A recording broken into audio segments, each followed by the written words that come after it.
Welcome, Nilsson. How are you doing today? I'm well. I'm glad to be here. Thank you, Alfonso. Thank you. And this is the 4th episode of The Lighthouse, and I appreciate you coming on board and having the faith to travel to Austin and talk to us. Yeah, it's my pleasure. Awesome. Well, let's get going. First, why don't you just introduce yourself to our listeners and kind of tell us who you are? Sure. So my name's Nilson Goez. I'm a father, a husband, and then I also have both the privilege and the burden of leading an organization called IEC Engineering and Construction. We're based out of Kansas City. We have a national footprint, operate throughout the country. And then, I'm also somebody who tries to involve himself a lot in our local community. So I do that. I think we'll talk a little bit more about, how some of those things have allowed our paths to cross. But that's me, I stay pretty busy. You were born in Brazil. Yeah. What part? So I was born in a city called Belém. It's in the state of Pará. And for as a geography reference, it's near the equator. It's just southeast of French Guiana, right where the Amazon opens up to the Atlantic Ocean. So it's analogous to maybe a busy port city, 2 million people, very densely populated. Is it considered like a coastal town, like what you would think of a coastal town here in the U.S.? The best analogy I probably reach for would be like New Jersey. Okay. If you think of New Jersey as coastal, so there's a lot of industry, rubber trees, exports. Last I heard, I don't know if this is still an accurate statement, but that our industry of lobster was probably one of the biggest suppliers of lobsters to the United States. So that kind of industry. So Brazil's kind of an inverse of the United States of like, so typically United States, you think of like the South as being a little bit more traditional, slower, rural, and then you get up to the North and pace starts picking up. Brazil's the inverse of that. The North is a little bit more traditional, slower, rural, and then you start getting down South, you get into your bigger cities that everybody talks about. Oh, Sao Paulo, Rio, those types of things. Yeah. Which, given that everything's opposite from the other side of the equator, right? I'm curious if there's any correlation there to like the weather and the maybe just the geography. Right. It gets so hot, you just kind of need to slow down a little bit, right? And so that's how it is in the South too, right? That's right. Okay, so you spent first 7 years there. Yeah. So you grew up speaking Portuguese. Yeah, it's still my first language. Do you learn English while you're in school in Brazil, or is it 100% all Portuguese? 100% all Portuguese. I reflecting on that experience of coming over here and I know a lick of English, I think that programmed my sense of empathy a little bit as an adult. Yeah, I remember a couple times. I laugh about this now with my sister, but I had 3 older sisters who I'm crazy about. Are you the youngest? I'm the youngest. The baby. And the only boy. Oh God, Nilsson. Yeah, right. And they're wonderful. They're all so different. I love them all dearly. They're my best friends. But there would be times where I would run out of the room out of frustration, embarrassment, whatever, crying. I was a kid. I'd run to my sister's classroom, right? And we sit back and laugh. And my youngest sister, who's the elder than me, but youngest, she's my CFO. For the company. That's right. So we work together. She lives a block away from me. That's fantastic. Yeah, we're very tight. So a lot of the things we associate with Latino culture, family bond, and we were each other's playmates. We were each other's check all the boxes because we moved here and had to kind of start from the ground up. So that relationship, that forge, has been very, very tight. Has endured. Oh man, I was talking to my team just yesterday. I had a big summit with my team over the last week, and somebody asked about the individual team members, and I'm fortunate enough that my team are almost like people that everybody that we go back 10, 15 years. And yeah, I remember that. I remember seeing that too. Have you ever heard of like the quadrant where it's like high output, high trust? Oh yes. And like where you want. Yeah. For me, like the high trust is the most important aspect for anything else. Like 100%. And so you're hearing you say that about your sister, especially in a position where she's controlling all your finances, like being able to know that you have zero concerns about just the trust is 100% there. And so that goes back your whole life. Like you can't 100%. You can't put a value on that. So to me, the word trust is such an important part of making like the ecosystem spin, right? So, I think with trust, you can say things to people. Let me ask you, like, your wife can say some things to you that maybe a lot of other people couldn't say. Oh yeah. I know my wife sure does. But that's because there's trust in that relationship. Yeah. And so with that, I consider myself really lucky to have somebody that, and we'll have tough conversations and we'll hold each other to account, and how we can speak to each other, then reset is something I don't take for granted. My mom used to always tell us, and we used to always come home. So I left right at 18 to go to college, and then I started my professional career. And so I would only come back on holidays, and the first 5-10 minutes, it was, I love you, mijo, ¿cómo estás? Let me make you some food. But then about 10 minutes into it, like she would start getting on you about various things that I needed to be doing as an adult. And she would always be like, look, I'm the only one that's going to tell you because I truly love you. That's right. And like at the time I was always like, God, Mom. But now like looking back, dude, that resonates. Like, yeah. And same with your wife. Like my wife is probably the one that tells me like it is, but it's because the foundation of trust that's there. That's right. But it's in that order, right? So mom started a meal, let's get you some food, and then went into that. Oh, and then a meeting, and I'm in a happy place, and then it's like, oh, by the way, mijo, so how's the gym coming along? Yeah. Like, thanks, Mom. Like, all right, get into that within the first 10 minutes. All right. So you grew up speaking Portuguese. Now, your dad was an engineer. Yeah. Did that happen early in his career, or was that later in life? Like, walk me through. Sure. What I'm getting at is, what was your childhood like? Most people that tell us about growing up in Latin America, there is no middle class. So for some of our listeners, they describe it as you're either well, or you're not in the best economic of place. Yeah. Was that the same for where you grew up in Brazil, or was there more of what you would consider your middle class? I think for any developing country, it's going to be defined by like a very small middle class, right? Countries that generally are developed, what we think of, you have a robust middle class. So I think it's a fair comment. That being said, I'd probably say we were within that band of we had enough. We certainly didn't have multiple cars, taking vacations overseas, in an investment portfolio, those types of things. But I don't think we ever went wanting for a meal type of thing. Fantastic. So my mom and dad both came from situations where I probably couldn't apply that same statement, right? So they grew up in that same area of Belém, again, kind of provincial, right? It wasn't like I met my wife, she's from Los Angeles type of thing. So they knew each other, and they knew each other's families for a long time. Now, my dad, I think, really leaned in on education because as a means to kind of break out of that. That's exactly what I did. Yeah. That's right. So I have an immense level of respect and admiration for his ability to kind of not accept anything other than what he has set his mind to.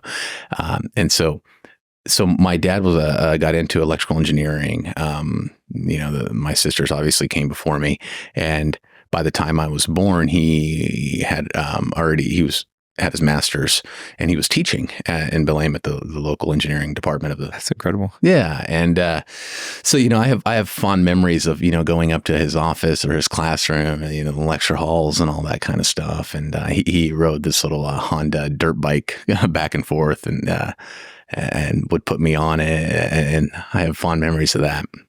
And then he had an opportunity, which is a really neat one, which I think aligns kind of to your mission in a lot of your experiences. There was a cultural exchange program called Partners of America, and they would take people in academia and exchange them. So somebody from the United States would go to Brazil, and vice versa, and allow them to have kind of that exposure, and everybody benefits. So we did this where my dad came up to the United States in Missouri. There's an engineering school. It's now called Missouri S&T. At the time, it's called University of Missouri Rolla. A very well regarded engineering school, really in the country. And he was working on his PhD there. So we came up here with no plans of staying. A really interesting dynamic that I can really appreciate now as a father, having two kids. But we couldn't work. We didn't have green cards. We were on student visas, the entire family. So think of because he was got it. So everybody just came with him attached to that visa. correct. So if he couldn't finish school or something happened, you all got to go home. Absolutely. Got it. And nobody could work. So we all had to live off essentially the scholarship fund, which was very modest. And can you imagine bringing 4 kids to a foreign country with a very modest stipend that don't speak the language? Don't speak the language coming in here. He didn't speak English. It's in Rolla, Missouri? Rolla, Missouri. Rolla, right? RLLA. Yeah, okay. So I'd like to think the minority population in Rolla is not very high. So it's not, but they because it's an engineering school, there's different cultures represented. Okay. So you have, some folks, I remember having a playmate from Korea, and there's some other folks from, maybe Japan or India. You became friends with the other academia families that were within the space, or was it community based, you think? To some extent. Yeah, to some extent. I wouldn't say that there was like a cohesion of like the different cultures that I would love to see now. But I look back at it and I'm like, man, it was a great, listen, we came from Rolla, we come to the United States, and we had a family of 6, so 4 kids, mom and dad. We lived in a truck stop motel for 2 weeks and ate at Waffle House for 2 weeks until we could finally move into a mobile home. Hey man, I love Waffle House, by the way. So yeah, if anybody at Waffle House is listening to this, this is a hearty endorsement of the Waffle House. So you're gonna laugh. Whenever I ask my daughter where she wants to go on dates, it's Waffle House. That's where you want to go. It's Waffle House for breakfast. That's fantastic. She gets her waffle. She sits up front. She watches the people cook, and she thinks it's fascinating. And then they give her a little hat. She's fantastic. But anyway, so Waffle House.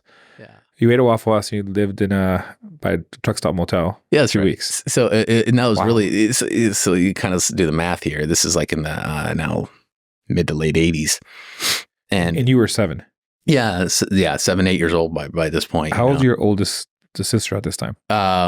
She is 16. No, 15. And that's going to be an important caveat, right? That's tough. I mean, for 7, I think of my son. My son is 7 now. Not happy, but I think he'd find a way to make 4th, 5th grade.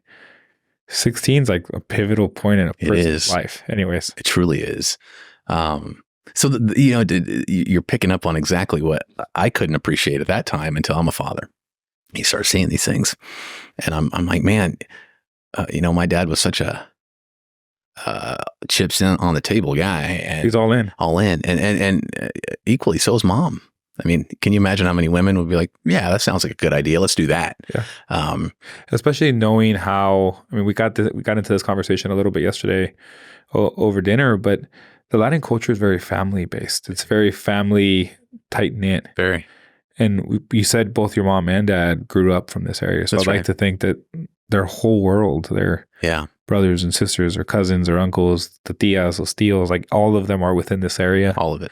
You nailed it. Say, hey man, we're going to go the other side of the equator and just figure this out.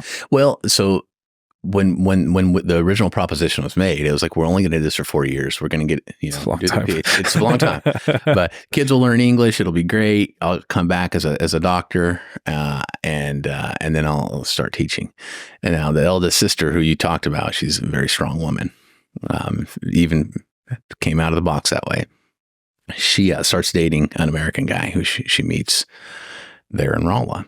And he's a great guy. And 6 months before we were supposed to fly back, she comes in and in Portuguese says, now let me back up. She's at this point, what? 19? No, 19. She's 19 and she says, hey, Tony proposed. He knows we're going back. I think I'm going to stay here and just live with him and do this. And in Portuguese, my parents like, the hell you are? Boa. You know enough Portuguese to know that word, right? And then after the dust settled, I remember my parents sitting in the kitchen table and was like, hey man, I don't want to leave my firstborn daughter in a foreign country. She's old enough to do it legally, young enough where she probably shouldn't. And so we found a way to stay. And the best way we could do that, it was we had no retirement money because all of that was tied up in my dad's university pension. We had no savings, So and we had sold all of our stuff that really didn't have much, and we're sitting here like, well, what are we going to do? And my dad, through the career development department there at Rolla, found a company who was looking for an electrical engineer. They're electrical contractor in Kansas City, in Kansas City, and that would sponsor his visa. So we moved to Kansas City. That company sponsored my dad's visa. How far is Rolla from Kansas City? 3 hours. Okay, so it's not terribly close. No, not terribly close. So we moved to the little suburb where we could, afford a house with the best public school districts, and a little bedroom community. And then, made a go of it. Right. And so my dad's working for this company. He's an engineer for this electrical contractor. Are they still in business? They're not. And that's kind of the preface to really kind of how everything started. They go out of business. They sell and then they go out of business. How much was it? I wonder if timing wise, this was all during like there was a company that J Mills that bought all these companies, Kansas City, which is now Faith, I believe, like all Faith this Technologies. Was it associated during that time or was it independent to that? Okay. Yeah, it wasn't. It was before. So this is probably like in the 95 era. Okay. And this company goes out of business and we found ourselves back in the same spot. Like, what the heck are we going to do? And so by this point, you've been in the country 4 years. No, more than 4 years at this point. Now it's probably been in the country 6 or 7 years. So you're 13, 14 years old. That's right. Yeah. Okay. I want to continue this story, but then I kind of want to go back to your story. I kind of want to understand, like, how was your experience learning English? Sure. But let's keep going. So the company now goes out of business. This company goes out of business. For those that may not know, that means that the sponsorship to the visa is now null and void. That's right. There's no sponsor. And so you have 30 to 60 days plus or minus to either find another sponsor, right, or you have to go back to Brazil. That's right. So there's a lot of, just a lot, some people are just kind of comfortable being uncomfortable. And I think that's one of the things that are just like inherent of our culture, and widely speaking. And, we talked about this at dinner yesterday, like how we work so hard to give our kids what we didn't have. But at what point do we take away that ability? That ability to like figure it out. Yeah. Sharp teeth, at what point do we dull their teeth? Yeah. So at that point, that's where my dad's like, you know what? I'm going to start a company. And so he started IEC out of our basement, our unfinished basement. And so I would go down there. I would answer the phones, and we would all just, we had those folding tables you get from Sam's Club or whatever, and set it up. And so he started this company. He's like, hey, doing electrical contracting. And, it was slow, but as they say, slow goes better than no go, right? Yes. And that was the start of IEC, the company that, like I now have the pleasure and to lead today. So 95? That's 96. 96. And you were about 12, 13 when that happened? Right, about that time. What is IEC? Is Infinite Energy Construction. Yeah, Infinite Energy Construction. Then we've since kind of changed the name to IEC. Infinite Energy Construction is a lot of vowels. Yeah. So we shortened it to IEC. And the genesis of the name was my dad being an electrical engineer. He told me when he was a little boy, he used to read books about Nikola Tesla. And that's one of his idols. And, Nikola Tesla used to have a theory about, about energy and having continuous, endless, infinite energy. He always was fascinated by this.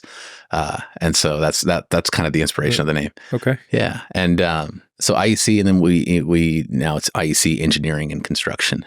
So now, just to get into that for a second, you guys are a engineering firm, but you also provide electrical contracting, self-build type services, all turnkey?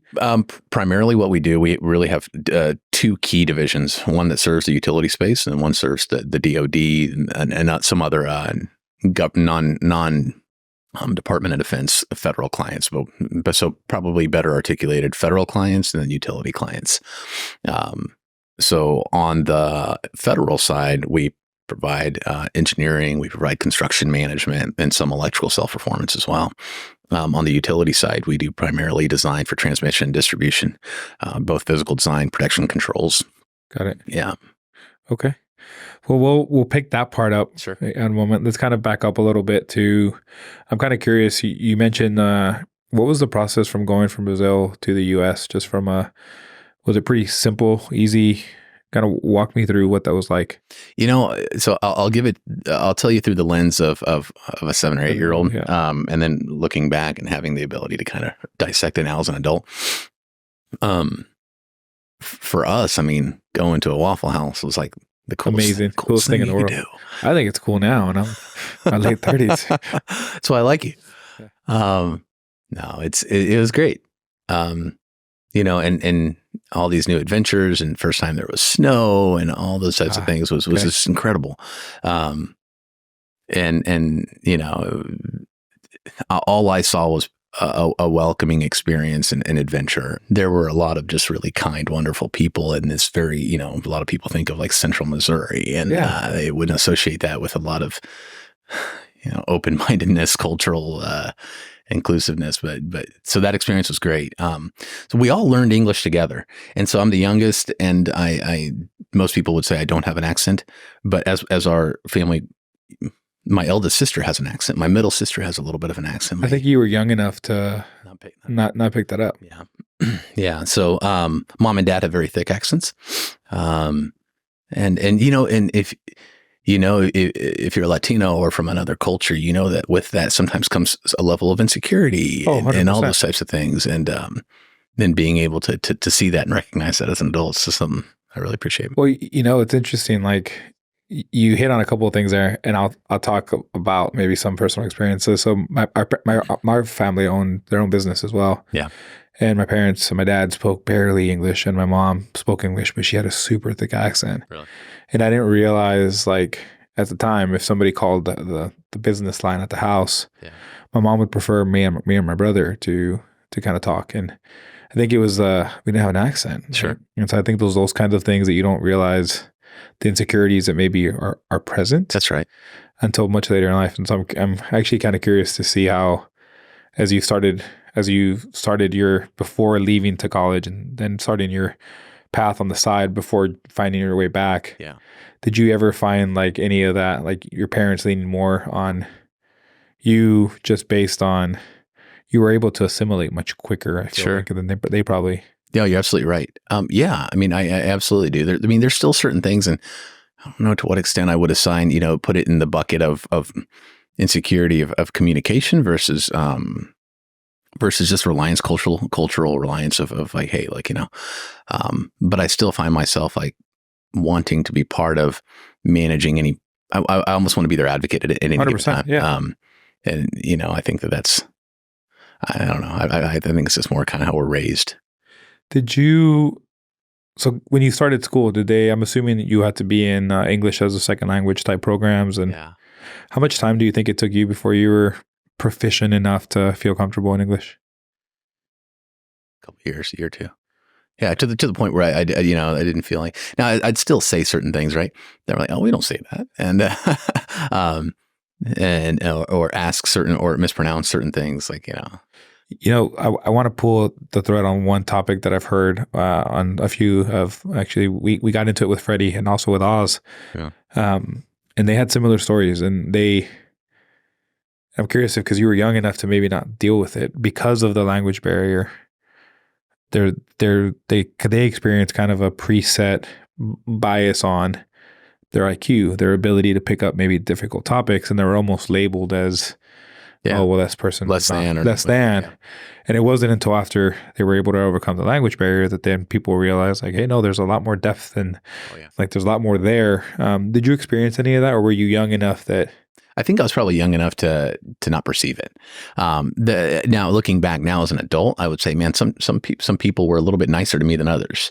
I can take inventory of that now. But I think for the most part, I was probably just the innocence of a child. I probably couldn't assign any kind of like, malice to that. 100%. I think if you were to ask my dad that question, he would get a much different answer. Or even my sisters who were much older at the time. Yeah. Yeah, that's right. Yeah, but even now, I mean, like it's so interesting because now when I hear somebody with an accent, I'm like, that's so cool. where are you from? Tell Where me. you from? Yeah. Yeah. I'm like, this is great. Like, I want to hear that. And but sometimes even that question may be kind of misconstrued of like, yeah. I'm like, no, this is, I think that's fantastic that you can do this, that you can shift into that. So That's fantastic. So, okay. So you grow up, you're, start school at 7. By that time you're middle school, high school. By that point, are you in a good place? Like, yeah, I've got some good friends. We're starting this chapter. My dad started a business. Mom is a nurse at this point. She went back to nursing school with even with the language barrier. I have such a high regard of admiration for her, and just very much a hardworking middle class family. That's right. Did you know you wanted to do education? Like, did you know college was your thing, or was it an option? Like, kind of what was the? It was in our family. It was you had to go. That's how I grew up, yeah, you had to go. And if you think about it, that was our avenue to everything else that happened in our lives was that education, and so the conversation was always. You're going to go to some school. It's not if, it's where. That's right. But what the interesting part is, Alfonso, is by the time I was getting ready to go to college, I still didn't have, I wasn't a permanent citizen. I wasn't a permanent resident. I didn't have my green card yet. And so I had to pay international fees. I was still on a visa. It took that long. And I know you talked about in a previous podcast that immigration story and how certain people, that's a sensitive subject, or some people process that situation differently. And I did, I that wasn't something I publicized to anybody, but being that I didn't have a green card, even though like this is all I knew, if I went back to Brazil, that would be a culture shock at that point in my life. And going to a state school like University of Missouri, I had to pay international fees. So, you would have been paying 2 or 3 times, 4 times, the normal, like what you would have got if you would have got in-state tuition, like. Correct.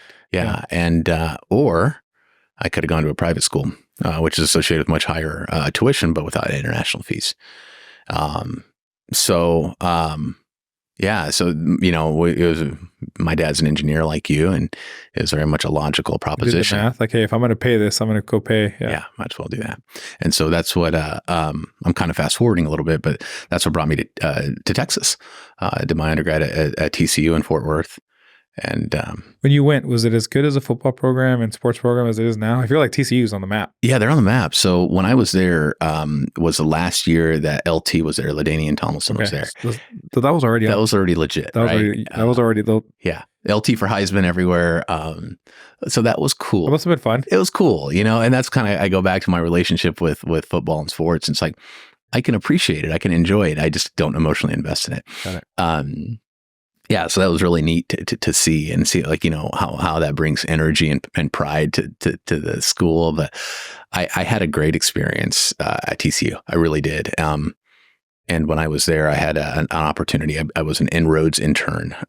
So Inroads is a program where they take, minority kids, drive them to academic excellence and give them a lot of exposure to business norms and plug them into internship programs. And so I got connected with that, and that I felt like that really changed the trajectory of my career and my life. I'll back up if I can. So even though going to TCU, TCU is a very expensive school by any measure. It's expensive today. It was expensive back then. And my parents were not in a situation where, that was a novel proposition. And my mom was working nights as a nurse. Dad was, trying to build this company. And my dad always took an opportunity to try to teach me things in the best way he could. And I remember working with him. I'd always worked with him since forever. And he would show me, he's just like, hey, how many mortgages do we have? I'm like, I got one. Well, house. He's like, no. Look at all these mortgages. And he showed me, lists all the people working for him. He's like, this guy's bought a house. This guy's sending their kid to college, that type of thing. That's a very deep way of thinking of your responsibility as a business owner. It truly is. And it's like, golly, man, it just like, it doesn't leave the proposition of walking away. There's no walking away from this. So, which, I don't know if I'd have the same conversation in the same context with my son, but it certainly had an impact. How old were you at the time? At this time I was probably 15, 16, 17, Okay, so still in high school. Yeah, sure. And, but before I left, he tried to teach me life skills. Like, here's how you do taxes. Here's what a W-2 is. Here's XYZ. Right. But what the interesting part is, Alfonso, is by the time I was getting ready to go to college, I still didn't have, I wasn't a permanent citizen. I wasn't a permanent resident. I didn't have my green card yet. And so I had to pay international fees. I was still on a visa. It took that long.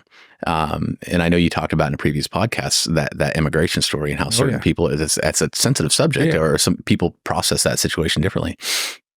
And I did, I that wasn't something I publicized to anybody, but being that I didn't have a green card, even though like this is all I knew, if I went back to Brazil, that would be a culture shock at that point in my life. And going to a state school like University of Missouri, I had to pay international fees.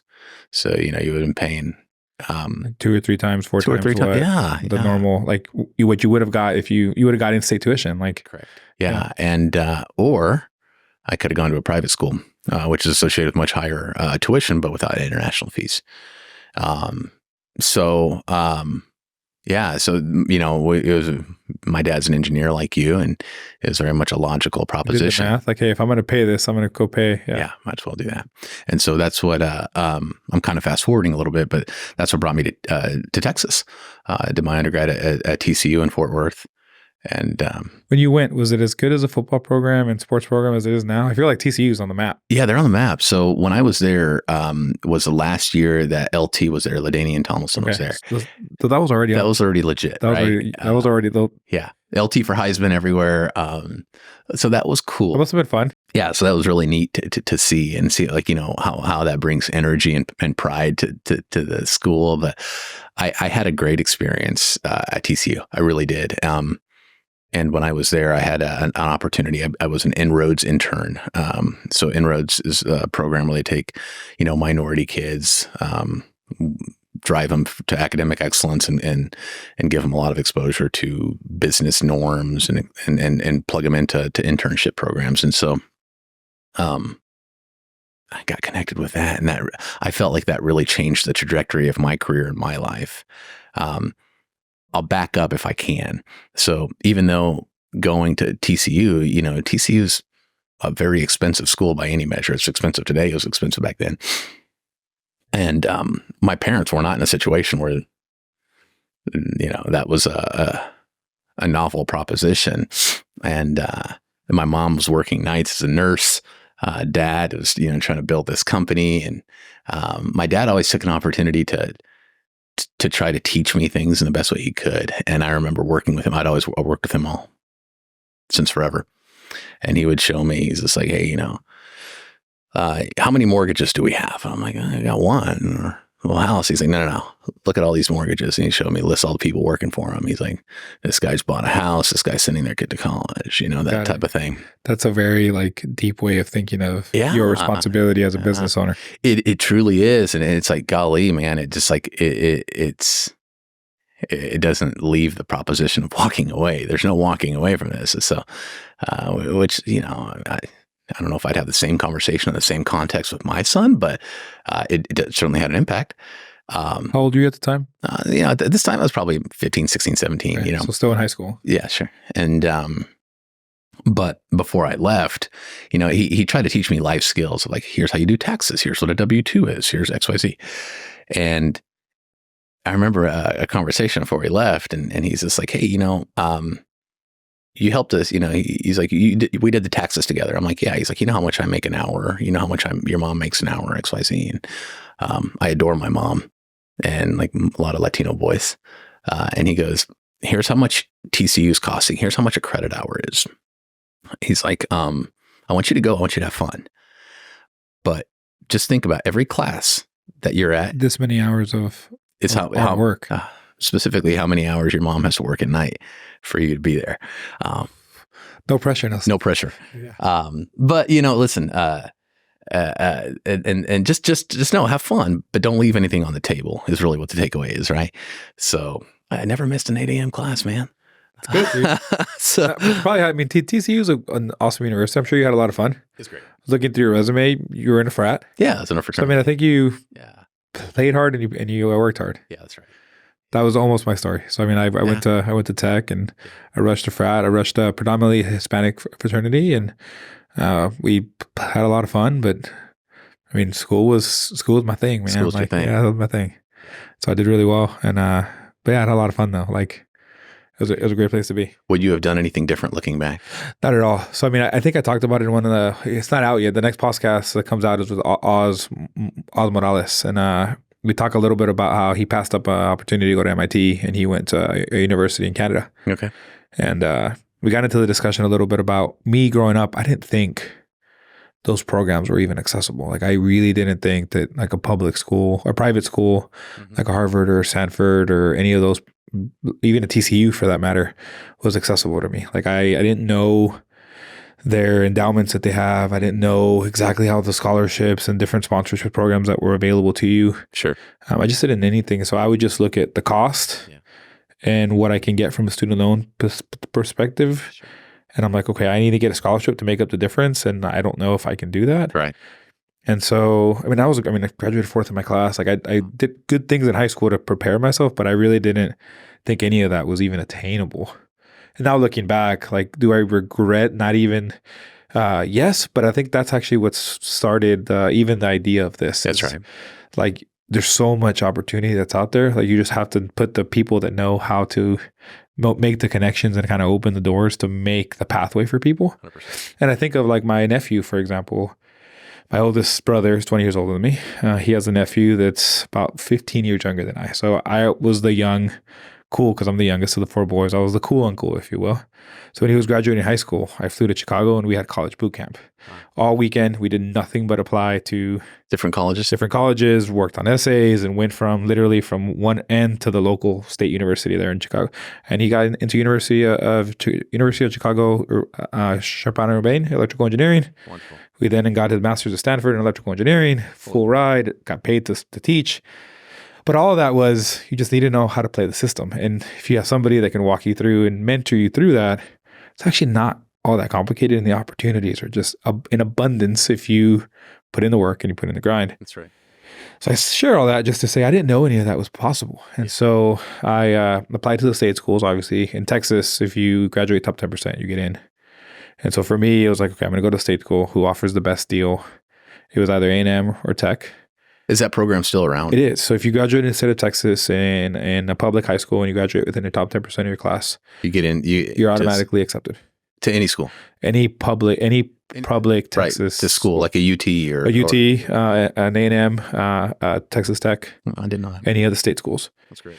So I got in, and Tech offered me the best scholarship, and it was the 5 closest. A&M would have been about a 9-hour drive. Mm-hmm. Tech would have been about a 5-hour drive. At the time, I was dating a girl that still lived in El Paso. She was a year younger than me. So I was like, okay, I'm going to go to Tech. And that's why I landed there. But it was fantastic. Like, I don't regret anything. I've made some of my best friends in life at the university. I feel like it gave me the right balance of the coursework wasn't so rigorous that I allowed myself to have a normal college experience. But still, I mean, I never missed a class. I did really well. So no, I don't regret a thing, man. That's like great. So hearing your story, I feel like there's a lot of Parallels. parallels there. Yeah, that's right. So you were a business major. I was a business major. Yeah. So TCU had, I also studied political science. I had an amazing experience. The TCU at the time, the guy who led the political science department was a former Speaker of the House, Jim Wright. It was really great. So I think he was Speaker of the House for like maybe 6, 7 presidents. And he was the one who invited Kennedy to Dallas when Kennedy was assassinated. And he was riding, I think, 2 cars behind him. Just a relic of history. So I took every class I could with this guy and studied there. But then I kind of very quickly realized, hey, I should probably go to business school because I felt a little pigeonholed. I wasn't going to be a policy wonk. So TCU is kind of known for their business school. Fantastic school, yeah. Neely School of Business. And so I did that, studied business management. And then at that point, I was interning, back to the inroads part. And I had an internship with Pfizer Pharmaceuticals. So I would go to New York during the summers and then come back during the school year and intern at Pfizer, which is a great opportunity. And then when I graduated from TCU, actually before I graduated, Pfizer had extended me an offer, pending Graduation. graduation. And so I accepted that, and which was great, not having to worry about that next step. But I didn't know where I was going to live. So right when I graduated, it was an interesting time because they were going through a hiring freeze, but they honored their offer. And they said, open up a map, and they're like, hey, here's the different spots that have open vacancies. You can pick one. And Santa Barbara, California was one. And I'd never been to Santa Barbara. So I went to the library and I looked it up. I got a book, and I'm like, oh, this place looks pretty great. So they shipped me out to California. And I remember the moving van, they have like a corporate relo, and the guy shows up and he's just like, this is it? I'm like, where's your stuff? Like, yeah, I got a guitar and a motorcycle, it's like, all I got. That's about it. And so moved out to Santa Barbara, would be, a week or two after graduating, and started life in California. There's so many parallels. So let's back up just a little bit. So you did internships all through college. Mm-hmm. For any of the student, we're targeting a lot of our target base is some of our students out there. Right. I'm kind of curious, is working internship something you'd recommend through college? I could not recommend it more. Yeah, I could not recommend it more. Alfonso, I think looking back, and I have such a fond place in my heart for the people that introduced me to the internships, the people that mentored me during the internships, that created the infrastructure. I mean, all the people I didn't even know. And it allowed me to get exposure to what is a very conservative, very risk-averse company, and have that experience. And then I now work in an entrepreneurial space and get to do different things. I get to move fast. I get to do those things, but I always kind of have that programming, and I'm so exceedingly grateful. So similar to how you were with your nephew, I encourage my nephews to do the same thing, and they did. They're now both attorneys. So here's something you're too polite to ask, but I'll tell you. My sister, who married the American, the oldest one, the 16, oldest one, who was the catalyst of our true immigration story. Staying here, yeah. True immigration story. Like, you guys can go, I'm staying. That's right. I kind of respect her, her gumption, and be like, this is what I'm doing. Gumption, gangster, whatever word you want to use. That's a nice word. Yeah. So you're too polite to ask, whatever happened to that relationship? Well, they got married. They had 2 boys. They're still happily married. She now runs a nonprofit in Kansas City called Cristo Rey, which is that's the sister that runs Cristo Rey. Yeah, it runs Cristo Rey's charter school for kids in the urban core, give them baccalaureate educations. And her husband has been lifelong academia, elementary school academia. That's fantastic. It's great. And they raised 2 boys, and both are attorneys. And so to me, I mean, gosh, there's so many parallels of where this goes, but the immigration story, it's one of the things we always talked about in our family, find a way to add, find a way to contribute. And it doesn't have to always be deliberate. If you just keep doing the things you're doing, it'll happen organically. But that's, so that was part of it. You originally asked a question about, hey, how much would you recommend an internship? It's so key. I think right now, I'll just kind of say this. There's a lot of challenge, if not an assault, on the concept of an institutional education, a 4-year education. And a lot of kids find themselves just thinking, hey, I have to go to college. I have to take on a lot of debt. I have to do these things. And the value proposition for a lot of kids either may be absent or isn't there for everybody. And so an internship is, to me, kind of like what an apprenticeship used to be. If you wanted to be a cobbler, if you wanted to be a blacksmith or whatever, you went and you worked alongside somebody. And I think marrying those two is going to really help make the most of that value prop for most kids. That's fantastic, man. And Pfizer, I feel like, is such a big institutional type company that the fact that you were able to find a program like Inroads that opened the door, that almost made that possible, is incredible. It was huge. So, that internship, I look back now, I own a business and I'm like, geez Louise, they did that. I'm in college, I'm in a fraternity, I'm a responsible kid, but I'm still a college kid in a fraternity. And they give me a company car, and, the amount of trust. Oh, 100%. They treated you like an adult. Like an adult. Like that's no other way that they treated you. Like Yeah. And you were deserving of that. And you know what, as I say that, I regret saying that because, I wasn't a kid. I was an adult. And I think that's the biggest thing that, we need to start having higher expectations of ourselves and as a general statement.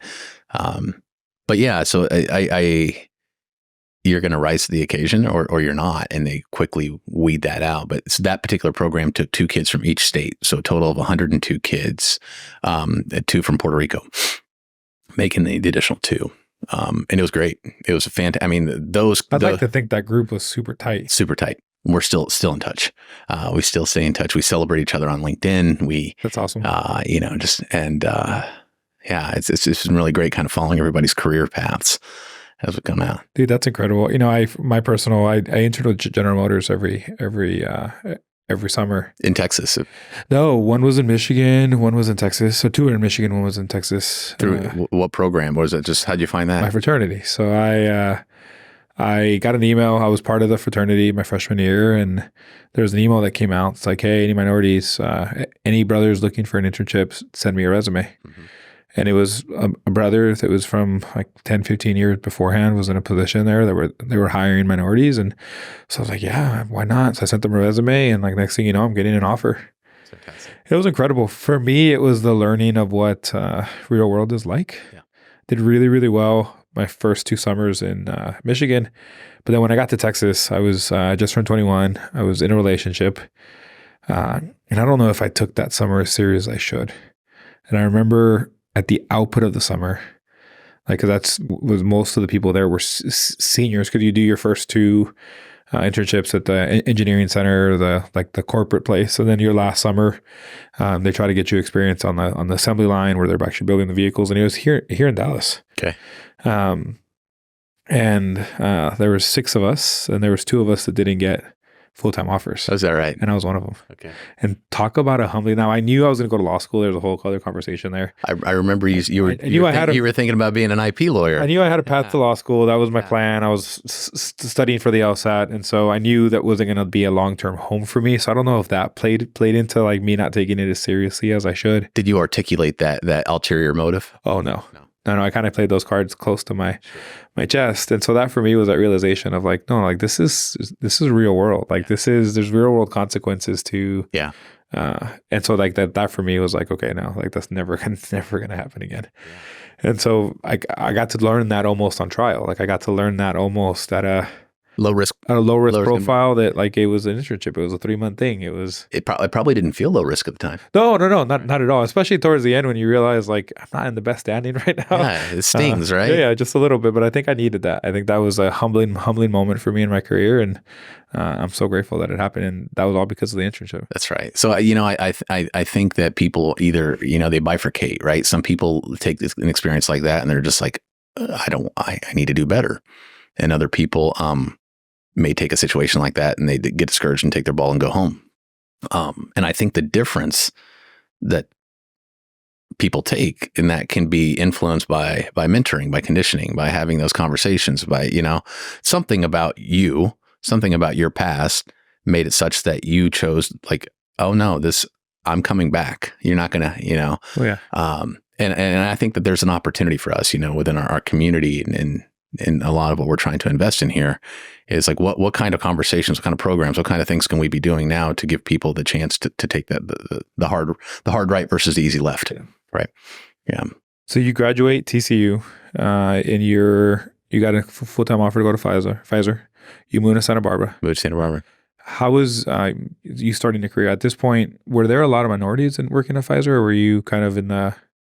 No, I don't think, but there was California obviously is going to have a little bit more representation, but all that being said, I think the word minority still stayed an accurate definition of, an application, but it's more Los Angeles, culturally diverse, is kind of the district in which we were operating within.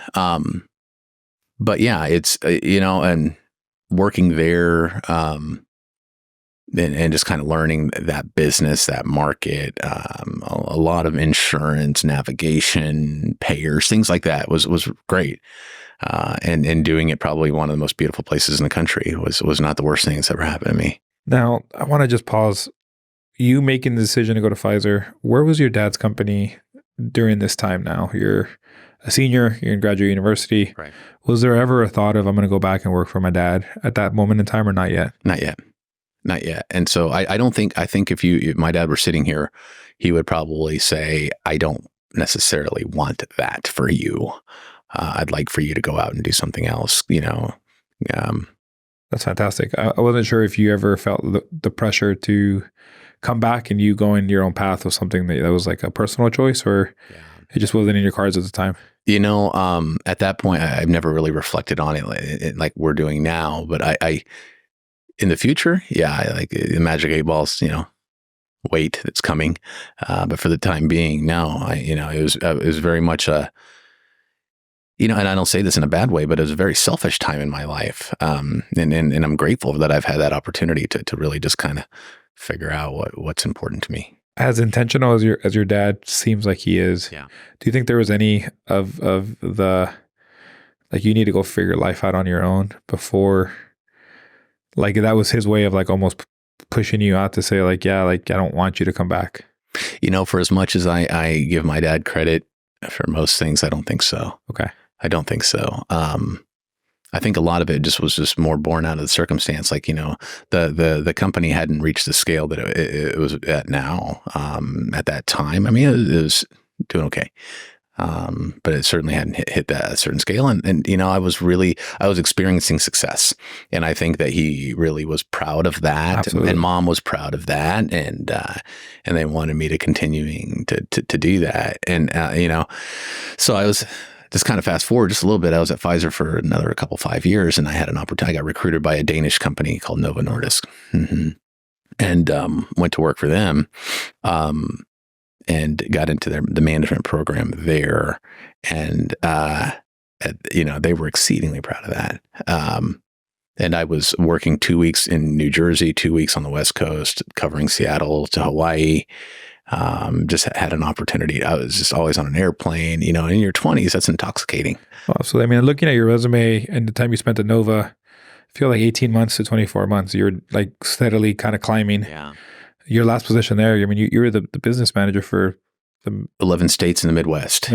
Yeah. So the way that the business is organized, it's like, you have hospital systems that are federally run, and then you have hospital systems that are not. And so I was in charge of the non-federal hospital system in the Midwest, covering 11 states from Wisconsin down to Arkansas, including Oklahoma. But what that meant is I was gone Monday through Thursday. At that point, my now wife and I were just starting our marriage. I had asked her to move from Southern California. Did you move to Kansas City? Moved to Kansas City. You went back to home, if you will. Yeah, I did. And so, the Novo at that time, I'd been in the air most of my career. And they're like, in so much as you live near an airport, we don't really care where you live. And it probably didn't want me living in California, being now that I'm in the Midwest. So probably somewhere within those 11 states. So I chose to park in Kansas City, be near mom and dad. What ended up happening is I found myself talking more and more to my dad about the business, and just kind of hearing, I'm like, boy, I think I could probably help with that. And there was a sense of responsibility. And, I realized that this is indicative of a lot of immigrant families, especially immigrant families that start a business. My dad never considered himself an entrepreneur. I think if you ask him that to this day, and I'm like, I don't think you have a way, you don't have an exit lane here, be it financial or otherwise or operationally. And that was more of a calling. So back to your question, like, hey, did you have this call back? I'm like, that came later. And at that point I was just like, boy, I feel like you either do it now or you don't. Yeah. And if I don't, what happens then? And I don't regret it for a minute. But it was a hard choice at the time, and how I do it, and leaving, a lot of, like, people who give everything to what they do inevitably have a sense of identity in that. Oh, 100. I can't relate more to that. Right. When I left Google for the first time, it was the first time I realized how much of my identity was, I had been there 9 years. And I think I didn't realize how much pride I took in working for such a big company as a minority. And like, I felt like it was my instant, like, if I met somebody for the first time, I knew it didn't matter what they saw. It didn't matter if they saw a minority or not a minority, a Hispanic. It didn't matter. Yeah. So as soon as they're like, what do you do? Oh, I work for Google. I knew that immediately would change the way they at least first impression thought of me. And then at that point, it was up to me to either like my personality and how our conversation was going to go was going to dictate the rest. But I knew that gave me a sense of identity and purpose that I don't know if I realized that when I left and I went to a startup, a smaller company, not a lot of people knew who they were. Even in the industry, they didn't know who they were. Mm-hmm. You realize how much identity and purpose was tied to your success professionally. That's right. And it was humbling, man. That's right. So anyways, now I'm back, which is kind of cool, but not the reason why I came back. But so yeah, I can relate 100% with what you're saying. But does it not give you an opportunity to reflect on, how much emotion and ego drives your existence, right? 100%. Yeah, I heard somewhere that 80% of our decisions, I mean, grab the number, but we'll call 80% of our decisions are driven by emotion and ego, of which probably 90% we don't recognize or understand. There's also a saying that like 47.4% of statistics are made up. So I'm just going to like go with that. Yeah. So I hear that. So 80% of decisions are driven by emotion, ego, but you don't realize emotion and ego, right? You can probably those lines are fuzzy, but we don't think. I mean, think with the people you choose to be around. How you process conflict. Is it just a problem, or is that person out to get me? How do I perceive an opportunity? It's the filter that it goes through first. Fair enough. And we, as an engineer, you're like, no, I'm extremely logic based. Okay. But that's just a little bit. Yeah. But back to the chronology of it. At that point, I decided to go back to business school. Washington University in St. Louis Were you with Nova or were you with IEC? I was at Novo. You were still at Novo. Still at Novo. So Washington University in St. Louis has, I Google, business schools. And then I'm at the airport, which I am a lot, and I see they take some ads out. Oh, so you actually see a visual. So the ad worked. The advertising actually. The advertising worked, and I'm like, okay, well, what's up with this school? I know it's a good school. I hadn't grown up in the Midwest. It was always kind of a well-renowned school in the Midwest. They used to call it the Harvard of the Midwest, right? I'm like, well, okay, let's check it out. So I applied, got in, started my MBA there, and I was doing an executive MBA where I could. Continue your full-time job. Continue a full-time job. Were you going like weekends and stuff like that? That's right. Yeah, okay. Weekends, and spend the entire weekends there. What was the motivation to doing that as already a professional, already 9-10 years out? You've had a path to success. What was the driving force that you're like, I kind of want to go back and get my master's? I think a big part of like the recipe for success, I mean, this is different for people, so take this with a grain of salt, but is realizing how much you don't know. Truly how, and so, I think that, and then I think that part of it was too, was like the family part of it too. It was like, hey, this is, I mean, your dad was PhD, like you kind of have to. Yeah. Well, yeah, there's a sense of I have to kind of achieve a certain level of something, and that piece of paper, probably, to be really honest, probably there's part of that. Back to our emotion ego convo. So I'm doing this this MBA program. I'm still traveling 4 days a week. I'm flying all over the place. My very patient, wonderful wife is living in Kansas City, in a new city by herself. You're gone. I'm gone. And then halfway through the program, I decide, okay, now's the time. I'm going to switch, rip the Band-Aid off, and I make the switch, and I go to IEC, and I'm doing the program. And how many employees were at IEC at the time? We had a lot of employees at the time because we were doing a lot of union electrical self-performance. I mean, I say a lot more. Probably 75. Okay. But for a small business, relatively speaking. we got all the way up to over 100, and or more depending on project size, XYZ. And at that point, I'm working a lot of hours. I come on to IEC and I'm like, I have all these ideas and these initiatives and these things like that. So I'm trying to put them all in place. And so I have all these balls up in the air, and we find out we're pregnant with Gustavo, my first. And I'm like, oh my goodness, like there's just not enough time. And they do it. Yeah. Yeah. And man, I mean, like you and I were talking about at dinner last night, the world just wouldn't spin without our kids, right? So there's nothing better that came out of that whole proposition than me becoming a father and Julie and I starting a family. But yeah, it was just a lot. And I remember my son was born when I was still in grad school. I remember being at the hospital and, having him sleep on my chest and me reading white papers. So then finished up that program, got to take him to my graduation, which is a really proud moment for me, holding my son. So like there's so many parallels. I'm like sitting here smiling. Yeah.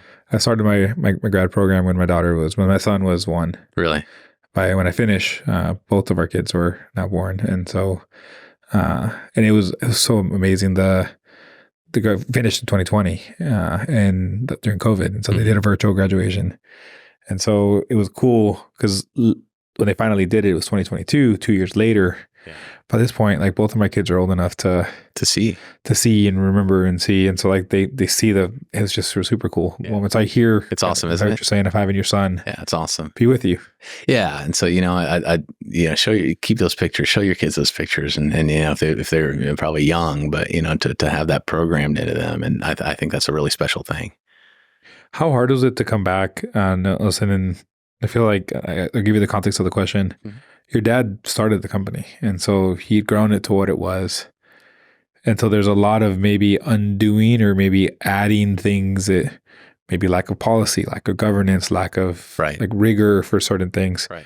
You're coming at it from, you just got done with business school. You've had this experience at Pfizer where they're regulated. They probably are very robust in their processes. That's right.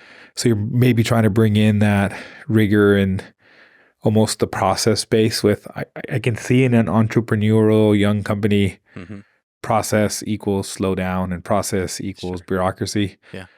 But then it's your father. That's like how hard was that to like come in and try to like change things? There were times at which I think that he was just like, hey, maybe only pick one initiative to go with that at any given time. Cause I was trying to do it all at once. If we're going to do this, we're going to do that. We're going to do that. And like, hey, reel it back a little bit.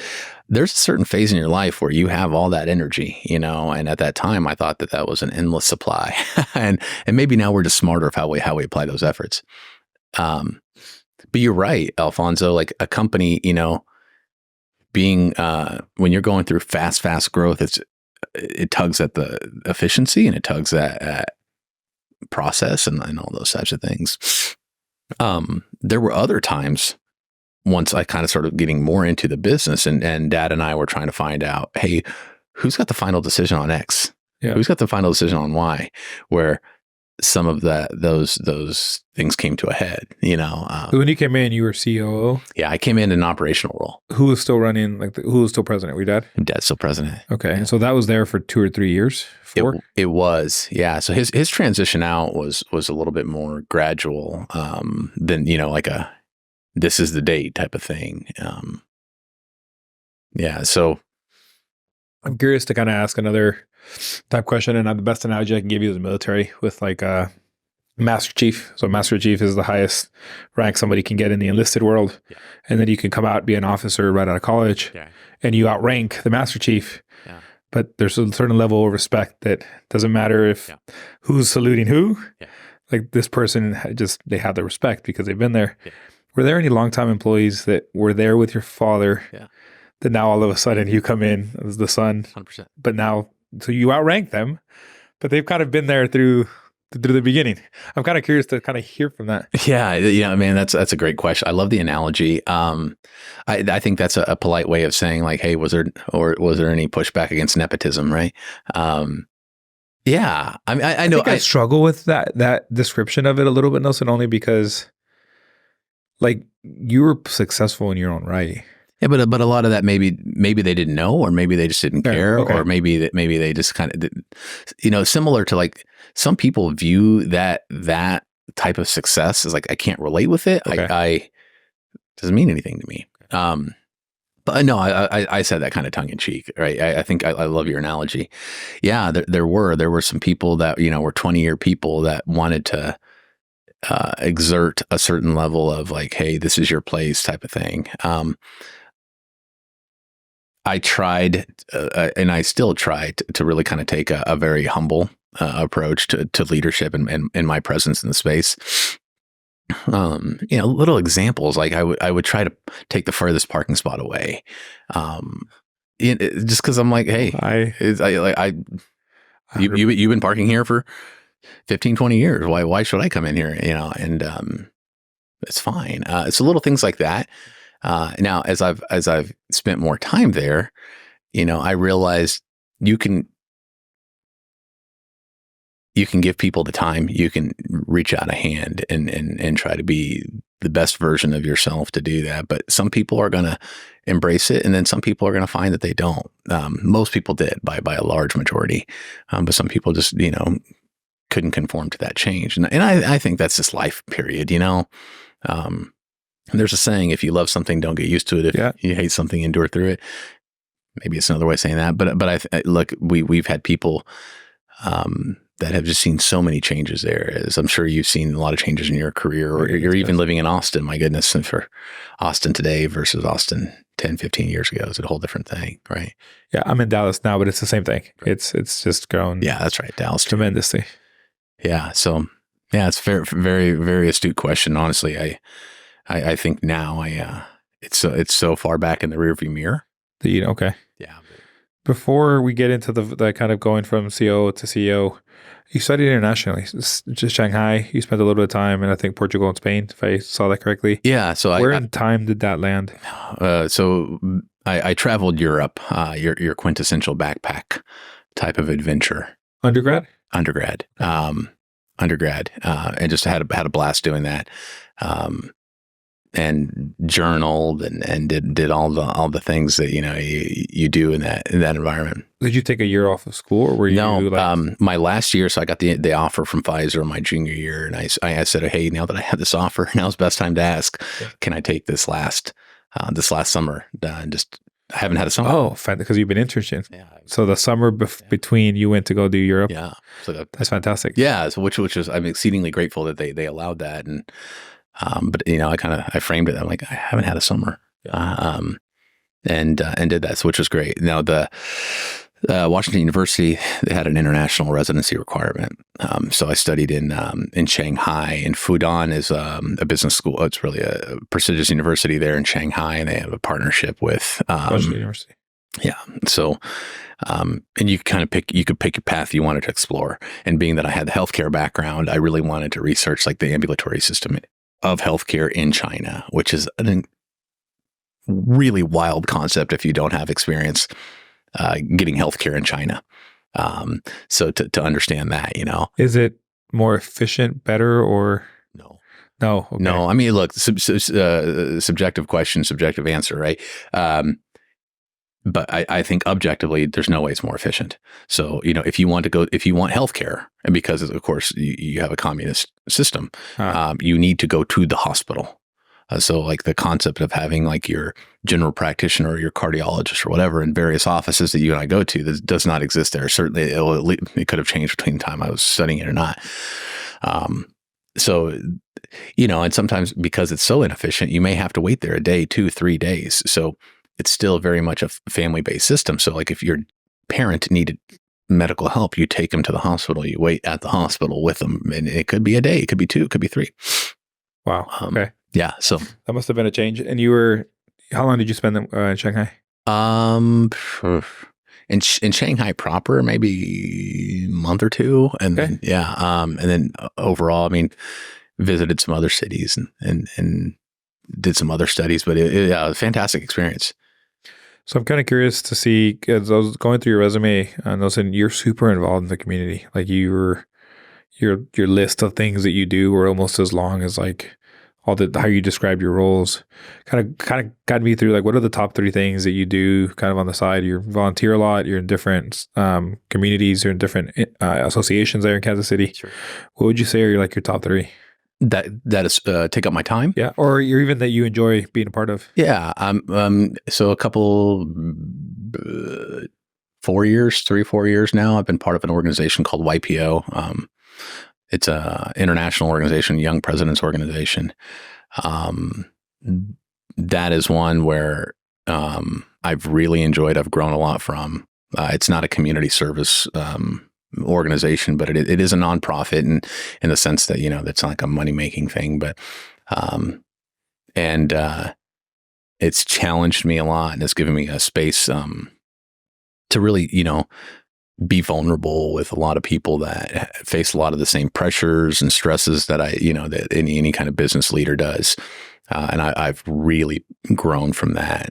And I've just started what is like a waterfall of taking on as a secretary position to this, to that, and the other, that eventually leads to being the chair of that organization for the Kansas City chapter. And I'm looking forward to doing that. That's fantastic. And so that is a collection of other young leaders in the space that are tasked with the same kind of responsibilities you have of running a business. Yeah, that's right. So it's an international organization with different chapters, and young is generous, but yeah, it's like you have to essentially kind of get in before the age of 47. Got it. And then, but it's been really great. A lot of really talented people that I'm blessed to kind of know and have in my circle.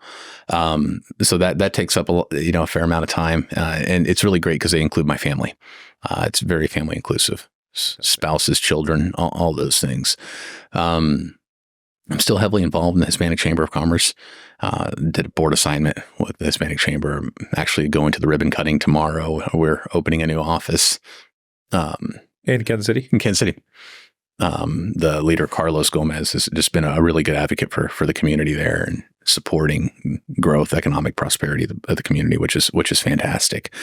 And then other things I try to do, I did a lot of board roles at a children's museum, and as an example, and other home for kids don't fit in the foster care system, and although that was great, I kind of found that I fatigued a little bit of that, and so I've just kind of go back to just the volunteering. Got it.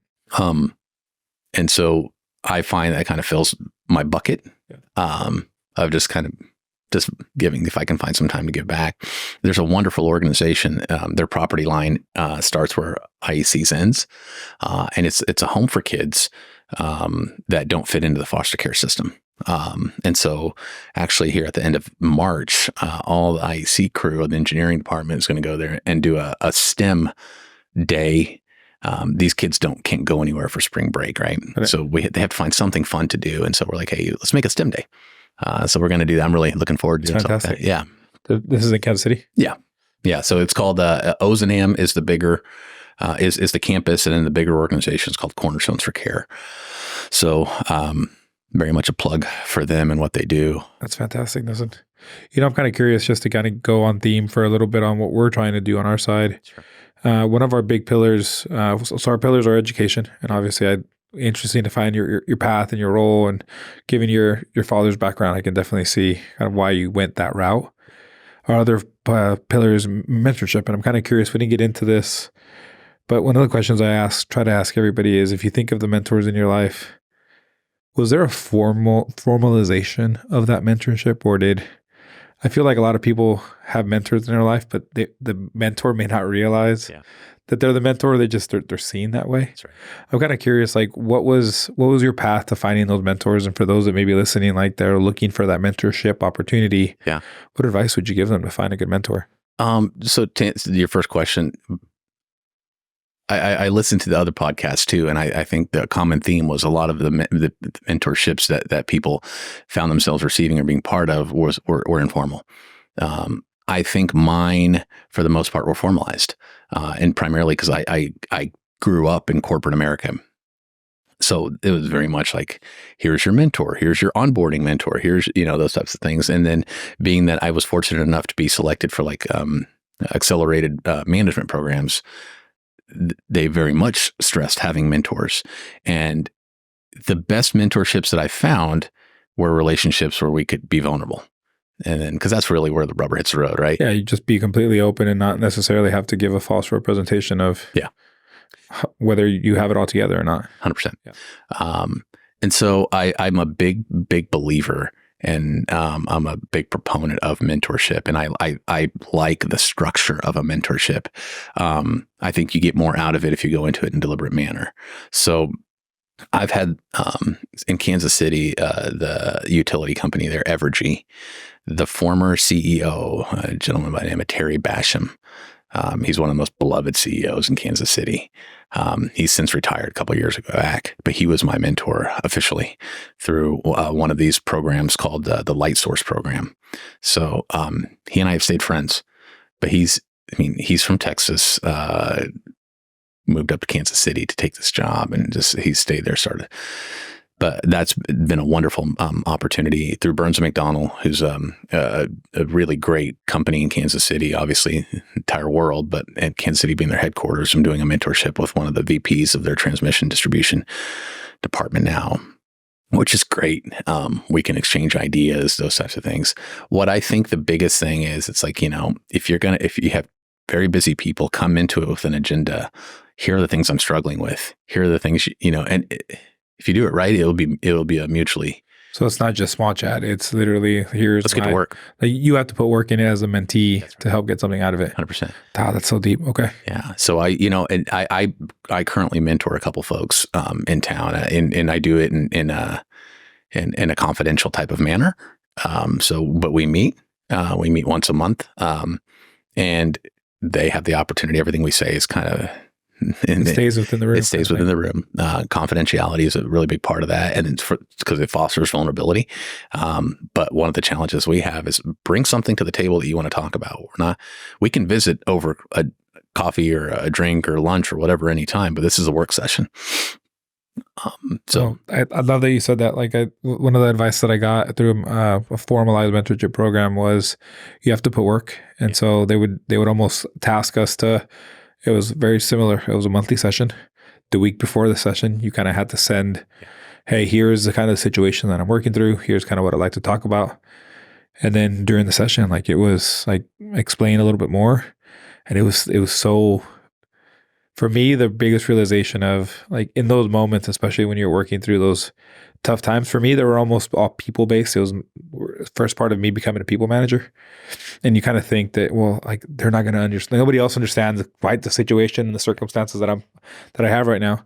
No, they absolutely do. And they have like 10 or 15 examples of where it's exactly 100%. The same. Yeah. Just a little different, but exactly the same. Yeah. And to hear like, no, you're fine. Like, let me, and some of those things are so confidential, you don't want to share, but having that forum where it is confidential, you can be vulnerable. You walk out of there. If anything, even if they don't tell you what to do, the weight of like having the ability to just have a sounding board where you even if you follow the path that you thought you were going to do anyways, you just have so much more confidence about, okay, that's exactly what I needed to hear. 100%. I'm going to go do exactly what I thought I was going to do. 100%. So you and I were having the conversation about vulnerability, and I think vulnerability is like this door that opens up, and then after you can walk through that door, then it leads to empathy. It leads to compassion, and that leads to your ability to build trust. And then that leads to your ability to motivate people. And then it also puts a very powerful tool in your tool chest of being able to negotiate more effectively, because you can put yourself in somebody else's situation and see that. And so in the context of the mentorship side of it, and being able, you can only find those realizations that you have all that in common if you can drop your BS and say, hey, look, this is what I'm struggling with. The business problem is easy. We can go to the internet for that, but how do you process that? How does it make you feel? What are your insecurities about it? How can you work through that? What do you think their insecurities are? Fantastic. And I think that's a really powerful thing. So maybe to put you on the spot a little bit, if there's anybody listening to this podcast that resonates with your story, maybe they're a young Brazilian professional right now in the industry that's like, man, this guy has it all together. I know. and they want to reach out to get mentorship, like how would they go about doing that, Nilsson? Call my office. No, seriously, call my office. If you could call my office, that's probably the best way to get a hold of me. And I wouldn't put my cell phone, out, but sort of that. Anybody can Google IEC engineering and construction. I mean, that's how I reached out. Yeah. I reached out on message and I was like, hey, are you interested in doing this? Yeah. I tell people I'm busy, not important. Yeah. And so you can find me, and there's been situations where I think at the end of the day, and you explore this a lot with other people, it's like, what's your why? Yeah.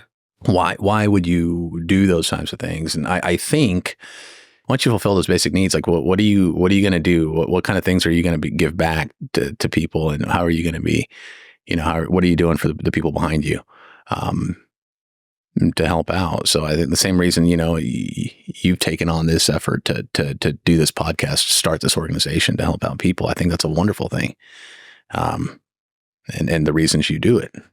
That's amazing, Nilsson. I'm curious to dig into one or two more items here while we're finishing. Just looking at time, trying to get into maybe one or two more conversations with you. Sure. The first one being, and you talked about the need versus want kind of conversation. Where do you see yourself in the next, what is your 5-year kind of goals? Like, are they more on the personal side? Are they more on the community give back side? Like, are they professional in nature?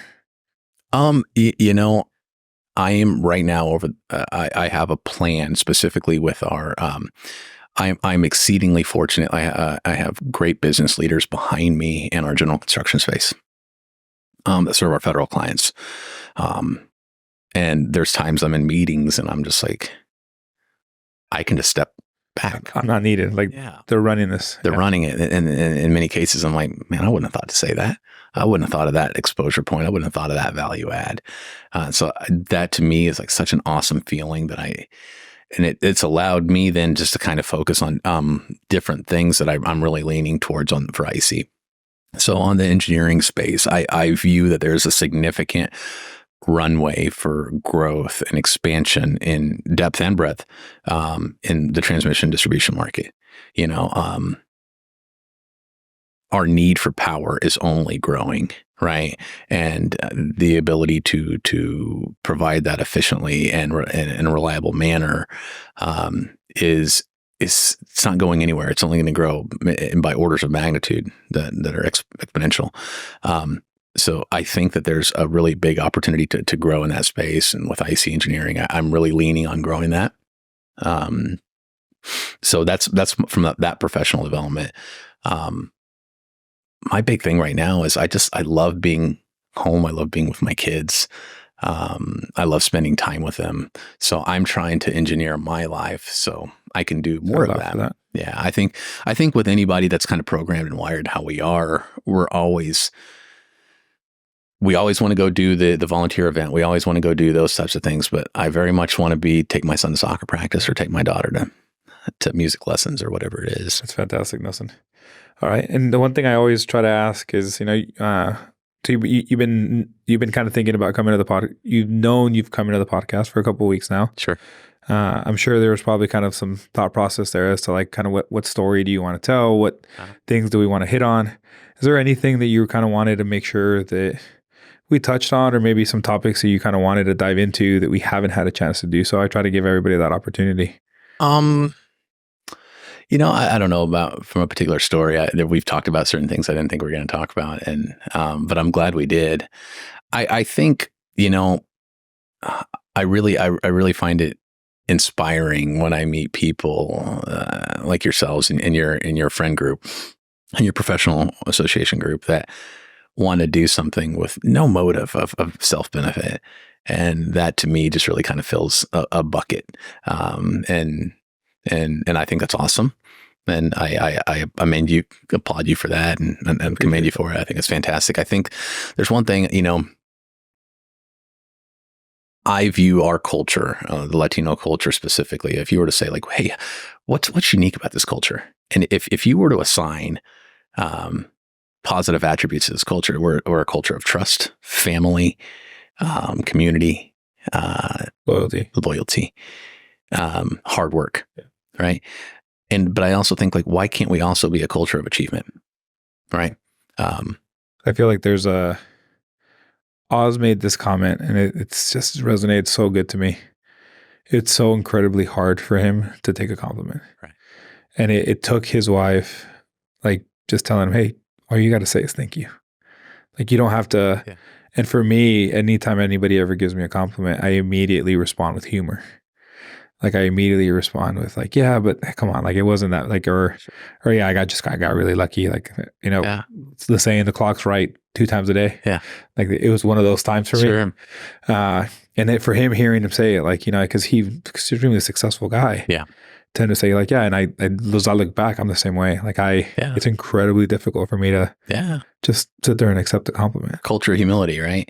So I would love to see our culture, also be a culture of achievement, and we're on one, because you can't say that there's not cultures who really kind of stress the achievement side of it. And if we find, I think that's something that we can work on.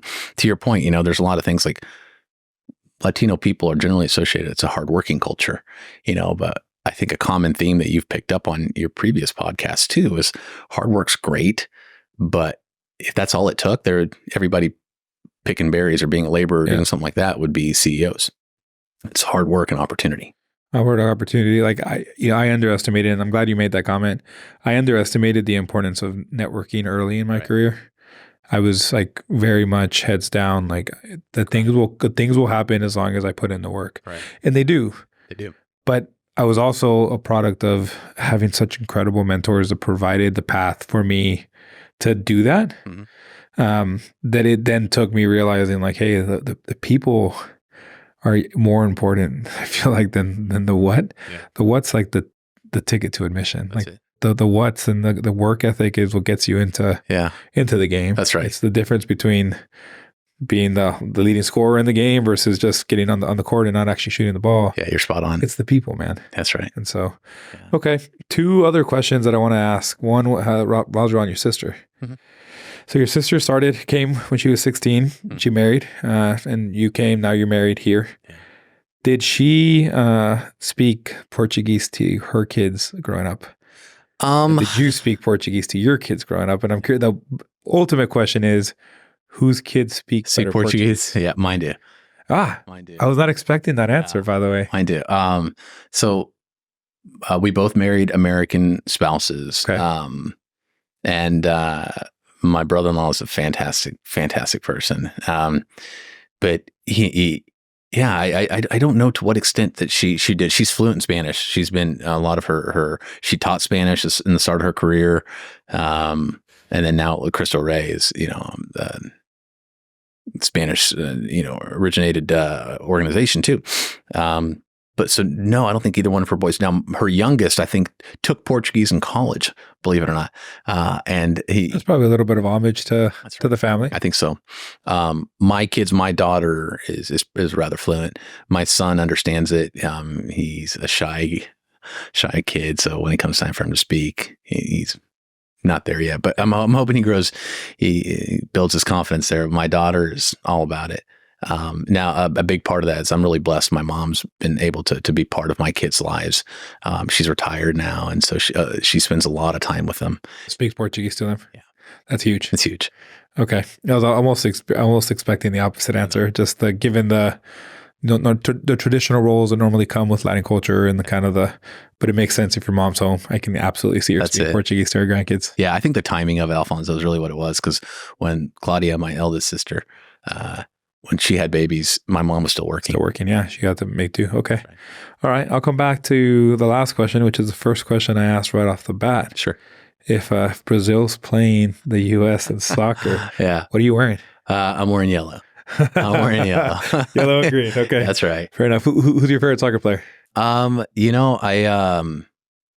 I like a lot of soccer players for different reasons. I generally like the attitudes that to me drives a lot of it. So I'll tell you, I'm not on the Neymar train. Yeah. I'm kind of more for the people that are actually grinding it out and don't, so I'm a little different. I like Messi. I think he's a great player. I think he's got a lot of heart. And so I'm a Brazilian soccer fan that likes Argentinian. He is the GOAT, so I guess you can't go wrong there. Can't go wrong, but I'd probably, I may fear for my safety saying that in some certain circles. So this doesn't go anywhere, right? No, not at all. Okay. I'll make sure they cut that out. Cut that out. Okay. Well, then, Nilsson, I appreciate you coming, man. We're just about time, and so I'll kind of end it here and just say thank you very, very much. Thank you, Alfonso. I really appreciate you. This has been a fun experience. I'm glad I made the trip. Thank you very much, man. Thank you.